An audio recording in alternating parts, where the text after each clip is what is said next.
Sejam todos bem-vindos a mais um programa EBD na Web, hoje com a lição de número 9, As histórias e as poesias falam ao coração. Que a paz do Senhor seja abundante na vida de cada um dos nossos irmãos.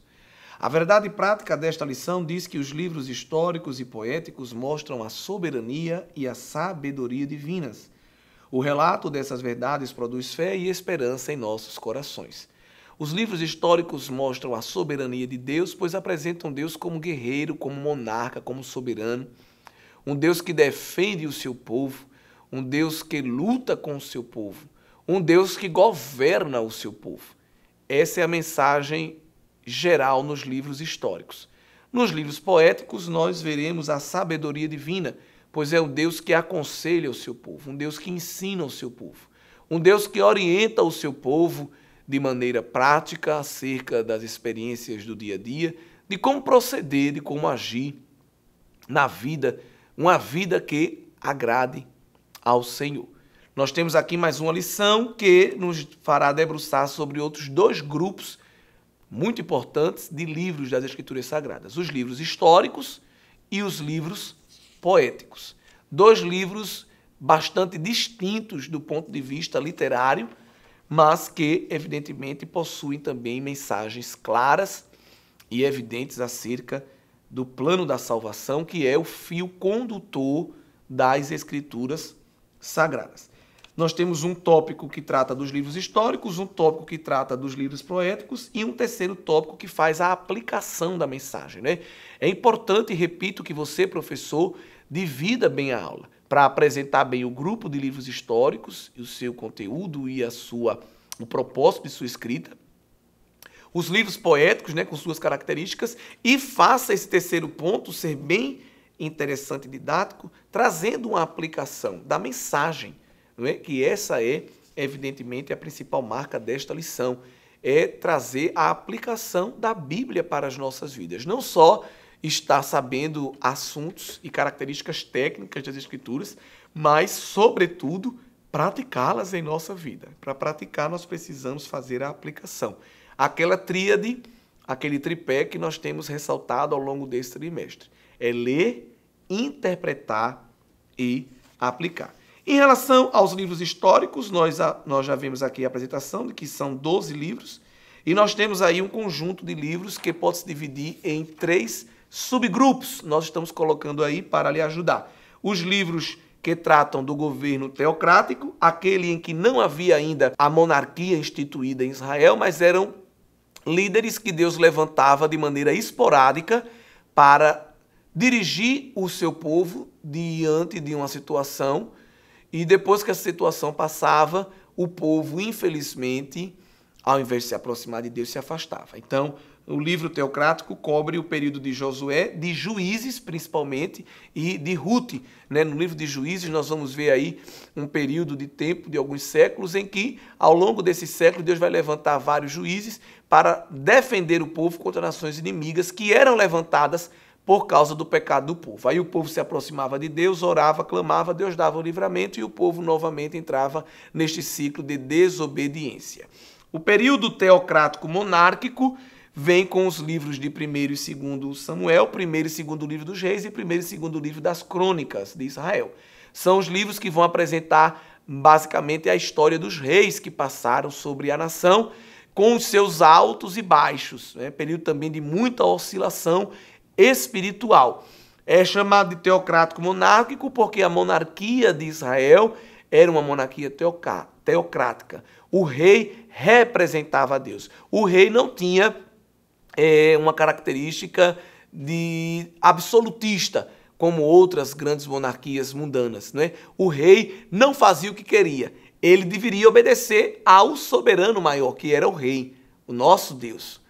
Quando esses reis desobedeciam, tinham insucesso no seu reinado, como as Escrituras vão apresentar. E o período histórico do pós-cativeiro, que é coberto pelos livros de Esdras, Neemias e Esté, que também traz mensagens de restauração do povo de Deus através da sua palavra, principalmente o livro de Esdras e de Neemias. Quando nós falamos dos livros históricos, você, professor, pode trazer, além desse esquema que apresento, alguns outros que você encontrar. Manuais bíblicos e enciclopédias são muito úteis. Você pode encontrar informações para enriquecer sua aula, tanto em manuais e enciclopédias, como também comentários do Antigo Testamento. Né? São textos que vão trazer visões panorâmicas e também classificatórias que você pode trazer para a sua aula e enriquecê-la. A principal característica dos livros históricos é o gênero literário narrativo, um gênero em que se debruça para registrar os acontecimentos. Em alguns casos, se apresenta aplicações diretas, em outras elas ficam por conta do leitor, pois o principal objetivo dos livros históricos é o registro das informações. Algumas pessoas desavisadamente olham para os livros históricos e dizem: isso aqui não tem mais nenhuma utilidade para nós. Genealogias, contagens numéricas, informações de guerras, mas quando nós estamos lendo com a ajuda do Espírito Santo, ele produz, promove e fornece para nós as devidas aplicações. Sabemos que toda a Escritura de Deus é proveitosa, como nos diz o apóstolo Paulo. Então, se toda a Escritura é proveitosa, há uma mensagem para ser aplicada nos livros históricos para nós. Que mensagem? A mensagem, por exemplo, de que nós não devemos seguir a vida de maneira autônoma, mas dependendo do Senhor. Nós vamos ter, por exemplo, a escolha de Saul, quando Deus mostra que o povo queria um rei humano e não se contentava com um rei divino. Eles queriam um rei como as outras nações. Aí é uma mensagem para ser extraída. Nós também vamos ver Davi querendo construir um templo para Deus e Deus dizendo: não, porque tu és homem sanguinário. Aí também tem uma mensagem para nós. Nos livros históricos, nós vamos ver um homem se levantando contra um povo de Deus, querendo fazer um genocídio, né? Um assassinato em massa do povo judeu. E o Senhor vai dar o livramento através da sabedoria da rainha Esté e do seu tio Mardoqueu. Há uma mensagem a ser extraída daí. Então, queridos irmãos, os livros históricos ecoam e ressoam a voz de Deus para as nossas vidas ainda hoje. Você, como professor, pode pedir, num excelente exercício, que o aluno cite porções dos livros históricos e as suas aplicações. Você pode deixar 5 a 10 minutos da aula para o aluno trazer essas aplicações lá na hora. Ou você, professor, pode levar pequenos trechos bíblicos, aparentemente puramente históricos, puramente de registro, e pedir para o aluno ali extrair uma aplicação. E aí você vai mostrar a ele de maneira prática que há sim uma aplicação naqueles textos bíblicos. Depois, nós entramos nos livros poéticos, também chamados de livros de sabedoria ou de livros sapienciais. Alguns estudiosos vão querer subdividir os livros poéticos em livros poéticos, propriamente ditos, e livros sapienciais. Mas todos os livros poéticos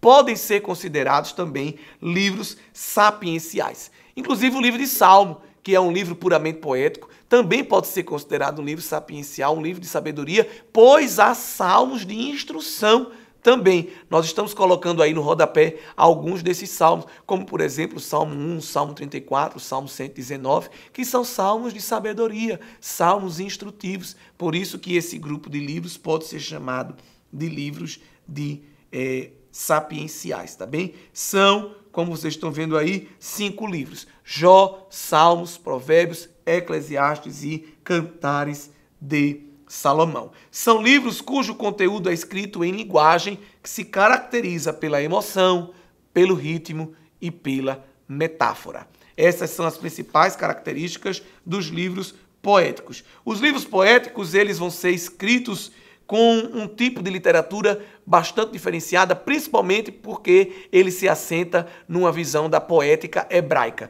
E a poética hebraica, a poesia hebraica, o jeito de fazer poesia hebraica é diferente da língua portuguesa, por exemplo, não é? Então, o idioma também vai influenciar na maneira como a poesia é construída. Uma coisa que é muito forte na poesia hebraica são as máximas e os paralelismos. As máximas são proposições que são expressas na forma indicativa, baseada na experiência empírica, na experiência do dia a dia e que traz um ensinamento. Você observa, por exemplo, essas máximas em Provérbios 13 e 12, quando é uma máxima baseada na experiência, uma máxima didática que nos traz o ensino, Provérbios 10 e 30, ou uma máxima que nos traz uma advertência, né? Nos traz uma proibição, como Provérbios 16 e 3 e Provérbios 19 e 2. Na verdade, o livro de Provérbios é o que retrata bem esse tipo de escrita chamada de máxima. Vamos ver, por exemplo, Provérbios 16 e o verso de número 3, que é bem conhecido de todos nós. Entregue as suas obras ao Senhor e o que você tem planejado se realizará. Eu estou lendo na versão Nova Almeida atualizada. Então, aqui é um conselho, uma frase curta, uma proposição expressa, uma afirmação indicativa que, embora seja curta, mas tem um significado muito forte, muito coeso, muito bem costurado. Essa é a marca da literatura poética. Outro texto que nós podemos ver é, que eu disse aqui, Provérbios 10 e o versículo 30, também na forma de máxima. O justo nunca será abalado, mas os ímpios não habitarão na terra. Aqui também nós vamos ver, além da característica do estilo literário chamado máxima, também o paralelismo, que é muito comum na literatura poética hebraica. O paralelismo gosta de contrapor isto e aquilo. Veja que aqui o que está sendo contraposto é o justo e o ímpio. Nós vamos ver isso também, por exemplo, no Salmo 1, um salmo que é muito conhecido e é também um dos salmos sapienciais. Nós vemos o verso 1 que diz que bem-aventurado é aquele que não anda no conselho dos ímpios. No verso 2 nós já temos assim, pelo contrário, no verso de número 4, os ímpios não são assim. Então veja que aqui há um paralelismo entre o justo, que é apresentado do verso 1 ao 3, e o ímpio, que é apresentado do verso 4 ao verso 6. Então, o verso 6 encerra esse paralelismo no próprio verso também, repetindo aí e afirmando mais uma vez a diferença entre o ímpio e o justo. Pois o Senhor conhece o caminho do justo, mas o caminho dos ímpios perecerá. Então, esse paralelismo é muito forte nos livros de sabedoria, nos livros poéticos. Esse paralelismo pode ser tanto sonoro quanto de ideias. Interessante chamar a atenção que o paralelismo sonoro, por vezes, não é percebido, porque, evidentemente, a rima hebraica é diferente da rima portuguesa. Quando você pega uma canção, por exemplo, em outro idioma, inglês, espanhol, e você traduz para o português, às vezes fica até sem sentido, né? Fica sem aquela musicalidade. Por quê? Porque está em outro idioma. E aí algumas pessoas, quando traduzem, para manter a musicalidade, para manter a rima sem ferir a poesia, muda até muitas vezes o significado original. Então, há muito disso. Quando se traduz, nós perdemos algo do significado original no sentido musical, aquela questão melódica, porque algumas construções hebraicas vão respeitar até a construção silábica, o que é visto, por exemplo, nos sonetos no português. Os sonetos são poemas que têm um conjunto de estrofes e de versos bem concatenados e de sílabas dentro do verso para manter a cadência do ritmo. Isso também é usado na poesia hebraica, que traduzida para o português nós não observamos, mas elas estão ali e tem uma mensagem. Então, veja que Deus, na sua grandeza, fala conosco através da música, fala conosco também através da poesia. Nós colocamos aí um diagrama que resume,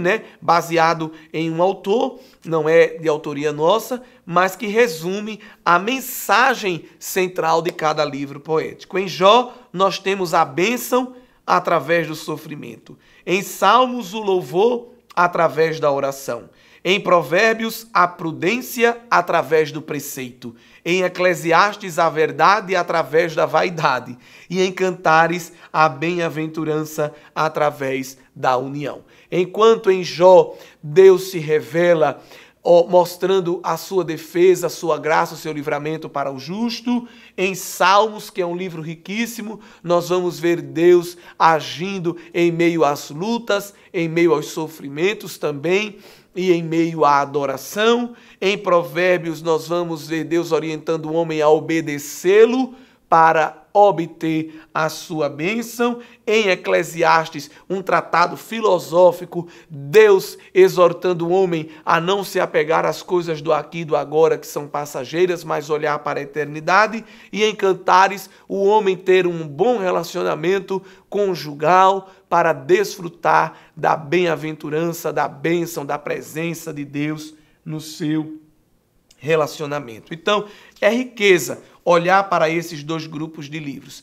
bastante distintos. Enquanto nos livros históricos nós vamos ter a prosa, nos livros poéticos nós vamos ter a poesia. Um exemplo, vamos lá para ver um exemplo de prosa. Nós podemos observar primeiro livro das Crônicas, capítulo 8, por exemplo. Benjamim gerou Belá, seu primogênito, Asbel, o segundo, Ará, o terceiro, Noar, o quarto, e Rafa, o quinto. Verso 6. Estes foram os filhos de Eude, que foram chefe das famílias dos moradores de Geba e levados para o exílio em Maanate. Então aqui é prosa, é narrativa, é descrição histórica. Por outro lado, um outro gênero é o gênero poético, a poesia, que nós vamos ver, por exemplo, no Salmo 84, que por sinal é um dos salmos preferidos, um dos salmos que eu mais gosto. Aqui nós não vamos ter o texto em prosa, mas o texto em poesia e também com uma mensagem para as nossas vidas. Quão amáveis são os teus tabernáculos, Senhor dos exércitos. A minha alma suspira e desfalece pelos atos do Senhor. O meu coração e a minha carne exultam pelo Deus vivo. O pardal encontrou casa, a andorinha ninho para si, onde acolha os seus filhotes, perto dos teus altares, Senhor dos exércitos, Rei meu e Deus meu. Então, aqui o salmista nos está registrando historicamente uma informação de que perto dos altares de Deus há um ninho de pardal. Não é esse o interesse, mas o interesse poético é mostrar que assim como os animais se sentem bem na presença de Deus, quanto mais nós, criaturas racionais, que compreendemos a formosura, a perfeição e a glória de Deus, não é? Mas para que tanta informação genealógica? Há ali também uma informação para nós aplicada. Como a genealogia que Mateus registra já no seu primeiro capítulo, e ali nós vemos Deus conservando a linhagem, a dinastia judaica, através da tribo de Judá, porque ia culminar no leão da tribo de Judá, na raiz de Davi, que era o Senhor Jesus, né? Confirmando a aliança davídica que Deus disse, olha, a tua casa nunca sairá do trono. Por quê? Porque quem ia sentar naquela cadeira era o próprio Senhor Jesus, Rei dos reis e Senhor dos senhores. Então, quer por prosa, quer por poesia, há uma mensagem que reflete a soberania de Deus, reflete a sua sabedoria, a característica de Deus nos ensinar a viver melhor, e também uma mensagem de adoração, principalmente nos salmos, o inário dos judeus, que ainda hoje nos motivam a adorar a Deus, independente das circunstâncias. Queridos irmãos, com essas informações, com certeza, a sua aula será ainda mais rica e você, professor, tem liberdade para pesquisar, para produzir um conteúdo para enriquecer a aula e, com certeza, mostrar que Deus fala por variados modos. Deus fala. Você sabia que a Livraria Arca Missionária vai até você? Pois é, para sua melhor comodidade, sua livraria agora dispõe dos serviços de entrega. Tudo isso para que você, amigo leitor, desfrute de boas literaturas sem sair do conforto da sua casa. Entre em contato conosco através do nosso WhatsApp 81 98286 7808 ou através das nossas redes sociais. Livraria Arca Missionária. Cada dia mais perto de você.